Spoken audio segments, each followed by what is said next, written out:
Dealing with grief. Grief has been a motivating factor for many characters in many movies. However, Ryan Coogler has chosen to take Letitia Wright's character, Shuri, through a deeply visceral and complex version of grief in Wakanda Forever. Ryan Coogler shepherds Shuri through the entire grief cycle through the film, which is no small task. First is denial.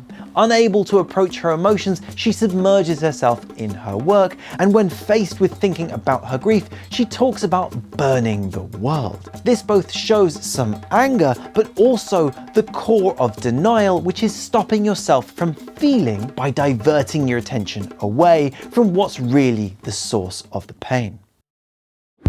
Shuri chooses to go to war against a superior force, fully knowing the risks and casualties it will incur. This is highlighted by M'Baku, played by the nuanced Winston Duke, when he explains how this decision goes against what the people and even her deceased mother would want. Instead, he calls for a diplomatic solution. However, Shuri is not ready to hear it.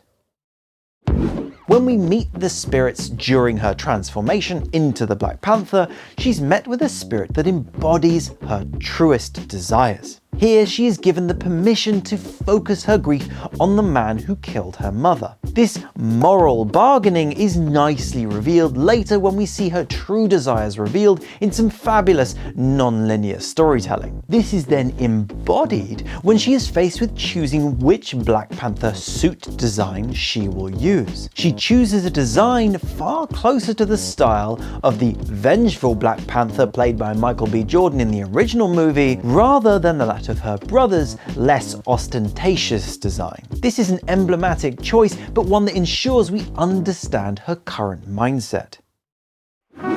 The depression stage comes after her mother is murdered. This could also be known as the Dark Night of the Soul for those of you who follow the Save the Cat structure. She is forced to revisit her actions and fundamentally change in order to move forward. Coogler represents her depression here as almost indifference to the dire threat to her entire nation, but he doesn't languish on this stage for too long, as the depression state tends to be quite stagnant and would slow the movie down considerably. Shuri travels to Haiti to be with Lupita's character to finally let go of her grief. Coogler utilizes his plant earlier in the film as the Queen burns some of the Black Panther's funeral attire to help her move forward. Shuri returns to tradition as a way of marking not just her emotional growth, but also her acceptance of tradition alongside technology. Grief isn't the only trauma that's been successfully explored in film and TV. You can check out my video on PTSD in Falcon and the Winter Soldier here.